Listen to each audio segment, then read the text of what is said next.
하는 이야기입니다. 오늘 우리에게 주시는 하나님의 말씀은 열왕기상 21장 27절 말씀 함께 합독하겠습니다. 아합이 이 모든 말씀을 들을 때에 그의 옷을 찢고 굵은 배로 몸을 동이고 금식하고 굵은 배에 누우며 또 풀이 죽어 다니더라. 아멘. 20장에서 아람 왕 베나닷과의 싸움에서 두 번이나 승리한 후에, 두 번이나 승리한 것은 아합의 승리가 아니라 하나님께서 아합에게 기회를 주신 것이지요. 그런데 아합은 그 기회를 붙잡지 못하고 결국 하나님의 뜻을 어기고 아람 왕 베나닷을 살려줍니다. 하나님의 명령을 거역하는 것이죠. 그런데 아합은 21장에서 이스라엘 자기 궁전 가까이에 자리 잡은 나봇의 포도원을 탐내게 됩니다. 나봇의 포도원은 궁궐 바로 옆에 쉴 수 있는 좋은 땅에 있었는데 탐낼 만한 포도원이었습니다. 그러나 나봇이 조상으로부터 물려받은 기업을 왕에게 줄 수 없다고 거절하자 아합은 낙담에 빠지게 맙니다. 그때 아합의 아내 이세벨이 흉계를 꾸며서 나봇을 죽이고 아합에게 취하도록 합니다. 엘리야가 그들의 살인과 약탈을 책망하며 그들의 비참한 최후를 예언하는 내용이 21장의 내용입니다. 아합이 어떻게 나봇의 포도원을 탐하는가 먼저 1절부터 4절을 통해서 여러분과 함께 나누기를 원합니다. 1절에 이렇게 시작합니다. 그 후에 이 일이 있으니라. 그 후에 이 일이 있으니라. 그러니까 아합과 이세벨이 하나님 앞에 악을 행한 이후에 그 악이 이어서 또 다른 악의 일이 있었다. 악의 사건이 있었다. 그렇게 말씀을 하고 있습니다. 21장 1절 시작하는 이 그 후에 이 일이 있으니라 라는 말씀 속에 21장의 내용, 앞으로 전개될 내용이 다 기록되어져 있다라고 볼 수 있는 것이죠. 이스라엘 사람 나봇에게 포도원이 있었는데 사마리아의 왕 아합의 왕궁 가까이 있었습니다. 아합이 나봇에게 제안을 합니다. 네 포도원이 내 왕국에 가까이 있어서 참 좋다. 내게 달라. 내가 채소밭을 만들고 싶구나 라고 말합니다. 그가 두 가지의 제안을 합니다. 그 대신에 이보다 더 아름다운 포도원을 내게 줄 것이요. 만일 네가 내 의견에 동의하면 그 값을 돈으로 쳐서 주겠다라고 그렇게 이야기를 합니다. 참 솔깃한 제안이었습니다. 아니 내 땅보다 더 좋은 땅을 주겠고 값을 쳐주겠다고 하니까 얼마나 좋은 제안입니까? 그런데 나봇이 아합에게 이렇게 말합니다. 내 조상의 유산을 왕에게 주기를 여호와께서 금하실지로다. 그렇게 말했습니다. 이건 조상에게 받은 땅이기 때문에 하나님의 땅이기 때문에 내가 당신에게 줄 수가 없습니다. 어떻게 하나님의 것을 하나님께 돌려야지 당신에게 줄 수 있습니까? 이 나봇의 대답은 폭정을 일삼는 아합에게 목숨을 빼앗길 수도 있는 대답이었습니다. 레위기 25장 23절부터 29절을 보면 이런 말씀이 있습니다. 토지를 영영히 팔지 말 것은 토지는 다 내 것임이라 그렇게 말을 했습니다. 만일 형제가 가난하여서 그 얼마를 팔았으면 그 건족 가운데 돈이 있는 사람이 그것을 물어주라 그렇게 말합니다. 만일 물을 힘이 건족 가운데 없으면 희년까지 기다리면 그 토지는 살아있는 자의 손에 다시 돌려야 할지니라 그렇게 말씀하고 있습니다. 저는 여러분들이 사회주의 이론이다 라고 말할지 모르겠지만 저는 성경적 이론에 의하면 토지는 공개념이 되어야 옳다라고 생각을 합니다. 사실 사회주의의 모든 것들도 사도행전 2장에서 가져왔지 않습니까? 사도행전 2장 말씀, 창세기의 말씀을 쭉 보면 토지는 영영이 팔지 말아야 할 것은 토지는 다 내 것임이니라 하나님께서 그렇게 말씀을 하고 있습니다. 좋은 일을 하려고 하면 땅이 있어야 됩니다. 그런데 좋은 일을 하려고 하면 땅이 없어서 땅이 너무 비싸니까 좋은 일을 하지 못하는 경우가 너무나도 많이 있습니다. 사실 그렇습니다. 지금 엄청난 땅을 가지고 있는 사람, 일제시대, 조선시대 누구에게 그 땅을 샀습니까? 아닙니다. 그들 토호 세력들이 그 지역을 지배하고 있었기 때문에 여기는 내 땅이야. 그렇게 불허를 받고서 자기 땅으로 점유하고 있는 것이기 때문에 그렇죠. 우리 김포에도 좀 좋은 일을 해볼까라고 생각해서 여기저기 땅값을 알아보는 시대는 이제 지났습니다. 김포에서는 그런 좋은 일들을 해나갈 수가 없습니다. 왜 그런지 아십니까? 땅값이 너무 비싸기 때문에 그렇습니다. 좀 곁길로 샜지만 사실 토지는 하나님의 것임이 맞다라는 생각이 듭니다. 자, 이스라엘 사람 나봇이 아합에게 대답합니다. 내 조상의 유산을 왕에게 줄 수 없다라고 말을 하자 아합이 돌아와서 침상에 누워서 얼굴을 가리고 식사를 하지 아니하고 고민하기 시작합니다. 왜 이럴까? 왜 이럴까? 아합같이 나쁜 사람이 이럴 수가 있을까? 그런데 그 뒤에 내용을 보면 알 수가 있습니다. 자, 4절까지만 한번 정리를 해보면 우리들은 하나님의 것을 목숨 걸고 지킬 줄 알아야만 합니다. 하나님의 것을 목숨을 걸고 지킬 줄 알아야만 한다. 저처럼 한 사람이 예수를 믿었던 사람들은 하나님의 것을 목숨을 걸고 지킬 줄 알아야 된다는 이 말의 의미가 무엇인지 압니다. 제가 이제 나이가 들어가니까 저를 가르쳤던 분들이 이제 70대 후반, 80대 이렇게 되시는 분들이 이제 저를 한 번씩 찾을 때가 있습니다.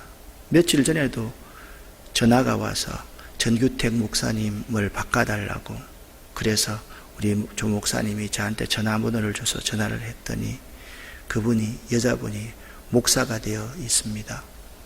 그분이 이렇게 말씀을 하십니다. 전 선생님, 옛날에 아버지가 낯들고 전 선생님 찾아러 교회 오는 거 기억나세요? 휘발유통 들고 교회 오는 거 기억나세요? 사실 교회 가느라고 있잖아요. 겨울에 한겨울에 맨발로 간 적도 많았고, 저를 찾아러 아버지가 낫을 들고 교회 온 적도 많았고, 휘발유를 들고 교회 온 적도 많았거든요. 제 이야기를 하려고 하는 것이 아니라 그렇게 소중하게 예배를 지켜내려고 했던 저에게 있어서는 사실 하나님의 것, 이 예배에 목숨을 걸지 않을 수가 없는 것이 저의 스토리입니다. 또 하나님의 것은 하나님께 돌려드려야 되고, 하나님의 말씀에 순종하는 것이 부모의 말씀에 순종하는 것보다 더 우선이 되어야 된다라고 저는 배우고 그렇게 확신하면서 자랐기 때문에 저 삶은 어쩔 수가 없습니다. 요즘 우리가 코로나19를 맞이해서 매일 이렇게 새벽 기도하고 예배드리고 교회에 모여서 서로 교제하고 함께 떡을 떼는 일이 얼마나 소중한 거라는 사실을 여러분 다시 깨닫지 않습니까? 일상이라고 생각했던 소소한 것들이 이렇게 소중한 것이다라는 것을 느끼듯이 우리가 있잖아요. 하나님의 것을 나봇처럼 목숨을 걸고 지킬 줄 알아야만 하는 것이에요. 주일은 하나님의 것입니다. 그리고 하나님의 것을 하나님께 돌려드리는 것은 너무나도 당연합니다. 내 것이 아니기 때문에 그렇습니다.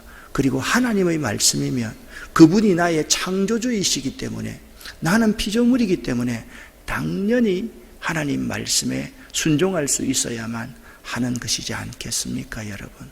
여러분 먼저 나는 나봇처럼 하나님의 것을 목숨을 걸고 지키고 있는지를 한번 생각해 보시기를 바랍니다. 나봇을 죽이려는 이세벨의 모략을 우리가 5절부터 16절에서 볼 수가 있습니다. 요즘 버전으로 바꾸면 그래가지고 당신이 무슨 왕짓 해먹겠어요? 일어나서 그냥 밥 먹고 가만히 있어요. 내가 돌려줄 테니까. 이세벨이 그렇게 말을 합니다. 그리고 아합의 이름으로 친서를 적어가지고 그 성의 장로들과 귀족들에게 다 보냈습니다. 그리고 장로들과 귀족들은 아합의 이름으로 친서가 갔으니까 이제 입 뻥긋하면 죽는 거예요. 그쵸? 그리고 이렇게 말합니다. 불량자 두 사람을 거짓 증인으로 세워가지고 이 나봇이라는 사람이 하나님을 저주했습니다. 왕을 저주했습니다.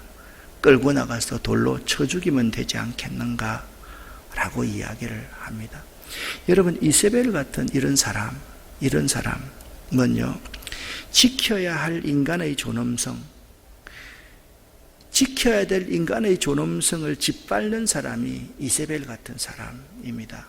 요즘에 있잖아요, 대기업을 하던 부인 이런 사람들이 종업원들에게 막 흉기를 던지고 이러다가 1심보다 더 많이 받아가지고 2년 6개월형을 받고, 참 사람들이요, 돈이 있고 힘이 있으면 인간의 존엄성을 이렇게 짓밟아도 된다라고 생각하는 사람들이 참 많지 않습니까? 갑질을 하는 거죠, 갑질을. 근데 여러분, 가만히 이 갑질을 생각해 보십시오. 사람이 사람에게 하는 것도 갑질이지만 사람이 생명체들에게, 자연에게 얼마나 많은 갑질을 하고 있습니까? 사람이 사람에게 하는 것보다 훨씬 더 많은 갑질들을 하고 있습니다. 드디어 이세벨이 아합에게 말합니다. 나봇 죽였어. 당신이 내려와서 땅을 취하시어 공짜로. 드디어 아합이 소원을 이루게 되었습니다. 나봇을 죽이고서 그의 포도원을 돈 한 푼 지불하지 않고 아합과 이세벨이 차지하게 된 것이지요. 궁궐 옆에 포도원을 얻어서 포도나무를 다 잘라버리고 거기다가 채소밭을 심고 건강을 위해서 살아가겠다라는 생각이었던 것입니다. 하나님이 가만두실 리가 없습니다. 하나님의 말씀이 선지자 엘리야에게 임했습니다. 내 말을 그들에게 전하라. 이렇게 말을 합니다. 25절, 26절을 같이 읽어보겠습니다. 예로부터 아합과 같이 그 자신을 팔아 여호와 앞에서 악을 행한 자가 없음은 그를 그의 아내 이세벨이 충동하였음이라. 그가 여호와께서 이스라엘 자손 앞에서 쫓아내신 아모리 사람의 모든 행함같이 우상에게 복종하여 심히 가증하게 행하였더라. 아멘. 여러분, 예로부터 아합과 같이 그 자신을 팔아서 여호와 앞에 악을 행한 자가 없다. 이 말은 그의 영혼을 팔아서 여호와 앞에 악을 행한 자가 없다. 그의 신앙의 양심을 팔아서 악을 행했던 자가 예로부터 아합 외에는 아무도 없었다. 그렇게 말씀하고 있습니다.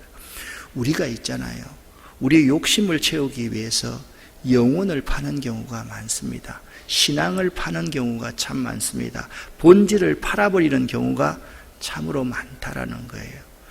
내 것 지키기 위해서, 내 것만 잘 되기 위해서 우리는 내 나보 포도원쯤이야, 조상으로부터 물려받은 이 땅쯤이야, 하나님 말씀쯤이야, 마음대로 영혼을 팔아서 버릴 수 있는 사람이 예로부터 지금까지 참으로 많았다라는 것을 알아야만 됩니다. 이제 엘리야가 24절에 이런 선포를 합니다. 아합 집안의 사람이 안에서 죽으면 들깨들이 먹을 것이요, 들에서 죽으면 새들이, 독수리가 그들을 먹을 것이다. 그렇게 이야기를 합니다. 참 비극적인 말이죠. 이 엘리야의 이 재앙 선포는 지켜져야 할 인간의 존엄성에 대한 존중이었습니다. 우리가 예언자의 삶으로서 정의를 부르짖고 정의를 외치고 나쁜 것을 나쁜 것이라고 지적할 수 있는 것은 반드시 이럴 때입니다. 인간의 존엄성이 짓밟힐 때, 인간의 존엄성을 존중하는 의미에서 우리는 정의를 외칠 수 있어야만 됩니다. 이때는 목숨을 걸 수가 있어야만 합니다. 근데 저는 있잖아요, 옛날이나 지금이나 오늘까지도 제일 이해가 안 되는 성경의 한 구절이 열왕기상 21장 27절부터 29절까지의 내용입니다.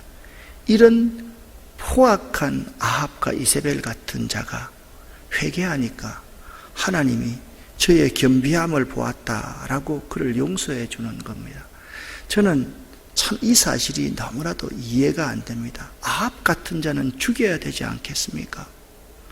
특별히 이세벨 같은 자는 생명의 존엄성을 짓밟고 말입니다. 죄 없는 나봇을 거짓 증인을 들어서 돌로 쳐서 죽였는데 그런 사람은 죽여야 되지 않겠습니까?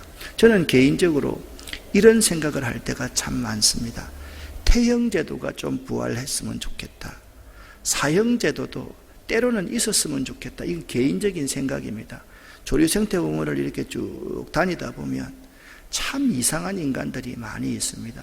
지가 묵었던 쓰레기를 그냥 들고 가면 될 텐데 그대로 그 자리에 놔두고 가는 사람도 있고, 또 벤치 아래에다가 처박아 놓고 가는 사람도 있고, 저쪽 길을 가다 보면 길가에 있잖아요, 쓰레기를, 그 돈 얼마 한다고 쓰레기를 쏟아붓고 도망가는 사람들이 있습니다. 거기다가 또 다른 사람이 쓰레기를 쌓고 쓰레기를 쌓아가지고 길가가 쓰레기 산으로 되어 있는 것이 저 사우동 쪽에 가면, 지금 어색한 곳에 가면 있습니다. 이런 사람 내 생각 같아서는 CCTV로 추적해서 잡아가지고 사람들 한 100명, 1000명 앞에서 태형을 있잖아요, 한 20대 좀 때려가지고 반 죽도록 만들었으면 참 좋겠다. 그게 목사인 제 마음입니다. 어떤 사람은 저런 인간들은, 아합과 이세벨 같은 인간들은 좀 죽었으면 좋겠다 라는 생각을 하는데요, 하나님은 그렇지 않아요. 그게 내가 이해가 안 돼요. 아합이 네가 네 집안 사람이 죽으면 들깨가 먹을 것이고 네 집안 사람이 죽으면 독수리 새가 먹을 것이다 라는 심판의 선언을 들을 때에 그의 옷을 찢고 굵은 배로 몸을 동이고 금식하고 굵은 배에 누우며 또 풀이 이렇게 툭 주고 어깨가 쭉 처져가지고 다니고 있는 거예요. 그때 여호와의 말씀이 엘리야에게 임하는 거예요. 저 같으면 나는 엘리야 이럴 때 안 합니다. 집어치우라고 가겠는데 엘리야라는 사람도 참 대단한 사람입니다. 29절 말씀을 쉬운 번역으로 제가 적어놨으니까 같이 한번 읽어볼까요? 아합이 내 앞에서 겸손해진 것을 보았다. 그가 내 앞에서 겸손해졌으므로 그가 살아있는 동안에는 그에게 재앙을 내리지 않고 그의 아들이 왕이 될 때 그의 집안에 재앙이 내리겠다. 아멘. 이게 말이 됩니까, 여러분? 아합 같은 사람 죽여야 되잖아요. 아니, 이세벨 같은 사람 죽여야 되잖아요. 죽어야 되잖아요.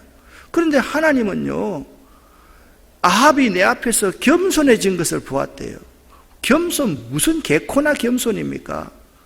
아니, 살기 위해서 지금 겸손한 척 하는 거 아닙니까?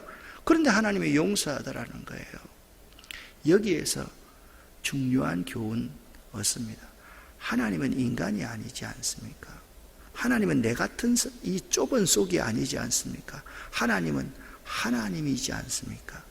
아무리 흉악한 죄인이라 할지라도, 아합처럼 이세벨처럼 이런 흉악한 죄인이라 할지라도 하나님 앞에 진실되이 회개하면 하나님이 이 세상 모든 사람을 다 받아주시겠다. 이 하나님의 이해 안 되는 메시지가 여기 있는 거예요. 그래요, 여러분. 내가 이해되면 하나님이 아니지요. 내가 이해할 수 없는 하나님이니까 내가 믿을 만한 가치가 있는 하나님이지 않습니까? 저는 이렇게 생각을 합니다. 나는 이 사실을 받아들일 수가 없습니다, 하나님. 그럴 때 하나님이 저한테 이런 말씀을 하세요. 너는 내 말 안 어겼냐? 너는 날마다 어기고 있지 않냐? 그러면서 뭐 잘났다고? 아합과 이세벨 죽여야 된다고. 태장을 만들어가지고 해가지고 사람을 20대씩 좀 쳐가지고 반 죽도록 만들어야 되겠다고. 내 스스로에게 하나님이 이걸 물으실 때 제가 입을 닫을 수밖에 없는 거예요. 그렇지 않습니까, 여러분? 이 지구상의 70억 인구 가운데서 아합과 이세벨 같지 않는 사람 한 사람도 어디 있습니까? 아니, 돈 안 주고 돈 싸게 남의 거 빼앗고 싶은 마음이 우리 가운데 얼마나 많이 있습니까? 때로는 선한 마음이 있지만은 때로는 있지 않습니까? 공짜로 얻고 싶고 남이 피땀 흘려서 벌어서 실패한 거 그거 있잖아요. 경매해가지고 낙찰하고 싶은 것이 우리들의 마음이 아니던가 말입니다. 우리들 한 사람 한 사람의 모습이 아합 같고 이세벨 같다라고 생각했을 때 여러분과 제가 해야 될 일이 있습니다. 어떤 일을 해야 됩니까? 아무리 여러분과 제가 죄인이라 할지라도 아합이 이 모든 말씀을 들을 때에, 아합이 재앙의 말씀을 들을 때에, 아합이 심판의 말씀을 들을 때 그 순간만이라도 우리가 진실되게 회개하면 하나님께서 이렇게 우리를 인정해 주신다는 거예요. 아합이 그래도 내 앞에서 겸비해진 것을 내가 보았다. 그가 내 앞에서 겸비해졌으므로 그가 살아있는 동안에는 재앙을 내리지 않겠다. 이것이 하나님입니다. 하나님은 인생이 아닙니다. 많은 사람들 중에 있잖아요. 이세벨 같은 사람 참 많습니다. 다른 사람 안 본다고요. 댓글 악플을 다는 사람이 이 가운데도 있을지도 몰라요. 많은 우리 그리스도인 가운데서 악플을 있잖아요. 그냥 취미처럼 다는 사람들 많이 있다고요. 우리 입술로 날마다 누구 한 사람 세워놓고 씹고 판단하고 정죄하고 내 관점으로 그를 죽이는 이세벨 같은 사람이 우리 가운데 얼마나 많이 있는지를 한번 생각해 본다라고 한다면, 이런 이해 안 되는 하나님이 안 계시다면 우리 중에 이 자리에 살아남을 자가 누가 있다는 말입니까? 그래서 여러분, 이렇게 한번 결론을 맺어 보십시다. 내 생각으로 이해가 안 되시는 하나님이기 때문에 믿을 만한 가치가 있다. 어떻습니까? 저는 이렇게 정리해 보았습니다. 내가 이해할 수 있는 하나님이면 하나님이 아니지요. 상식적인 분이시죠. 도인이지요. 의인이지요. 근데 하나님은 인생이 아니시기 때문에 우리 인간의 생각을 뛰어넘어서 죽을 수밖에 없는 죄인, 죽임을 당해야 될 죄인까지도 하나님이 받아주시는 분이다. 그렇게 오늘 우리에게 메시지를 던지고 있습니다. 이해할 수 없기 때문에 믿을 만한 가치가 있는 하나님이십니다. 오늘 말씀을 결론 맺으면서 한 가지를, 또 한 가지를 꼭 한번 되씹어 볼 수 있기를 원합니다. 여러분은 나봇처럼 하나님의 것을 목숨 걸고 지키고 있습니까? 여러분은 나봇처럼 하나님의 것을 목숨 걸고 지키고 있습니까? 혹시나 왕에게 좀 잘 보일 수 있다면 출세가 보장되니까, 큰 돈을 얻을 수가 있으니까, 그리고 이것보다 더 나은 대토를 해주니까, 이런 생각을 한다라고 하면 우리 인생이 올 때 내가 가지고 있는 것이 무엇이 있었습니까? 호흡 하나, 건강 하나, 몸뚱이 하나 우리가 가지고 왔는데, 우리가 하나님의 피조물이기 때문에 당연히 하나님 앞에 예배드려야 되지 않겠습니까? 빈손으로 왔다가 빈손으로 가는 인생이 하나님께서 달라고 하면 다 드려야 되지 않겠습니까? 하나님은 창조주이고 나는 피조물이기 때문에 하나님이 명령하시면 순종해야 되지 않겠습니까? 여러분과 제 한 사람 한 사람이 하나님의 것을 목숨을 걸고 지키고 있는지 오늘 이 새벽에 생각해 볼 수 있기를 바랍니다. 살아있는 아합과 이세벨보다 저는 돌에 맞아 죽음을 당하는 나봇의 편을 택할 수 있는 사람이 좁은 길로 가는 사람이고 십자가를 지고 나아가는 사람이다 라는 확신을 갖게 됩니다. 사랑하는 여러분, 하나님의 것을 지키기 위해서 목숨을 걸 수 있는 여러분 되시기를 예수 이름으로 간절히 축원합니다. 기도하겠습니다. 살아계신 아버지 하나님, 이해되지 않는 하나님, 그러기에 하나님을 믿습니다. 하나님, 저를 이해시키려고 하시지 마십시오. 하나님의 뜻대로 행하십시오. 저가 하나님 앞에 순종하겠습니다. 그 하나님을 위해서 목숨을 걸고 지킬 것을 지키겠습니다. 우리들이 그러한 신앙인 될 수 있도록 도와주시옵소서. 오늘도 예수의 보혈을 저희들 허리에 쓰난 자녀와 손들에게 덮어 주시옵소서. 오늘도 예수의 보혈을 저희들의 기업과 저희들의 일터와 저희들의 직장과 저희들의 꿈 위에 예수의 보혈을 덮어 주시옵소서. 사업하는 자들 나와서 기도할 수 있게 하시고, 직장 다니는 분들 나와서 기도할 수 있게 하시고, 이 기도하는 일이 얼마나 우리 인생의 소중한 일인지를 다시 한번 깨닫는 저희들 될 수 있도록 도와주시옵소서. 예수 그리스도 이름으로 축복하옵고 간절히 기도 올립니다. 아멘.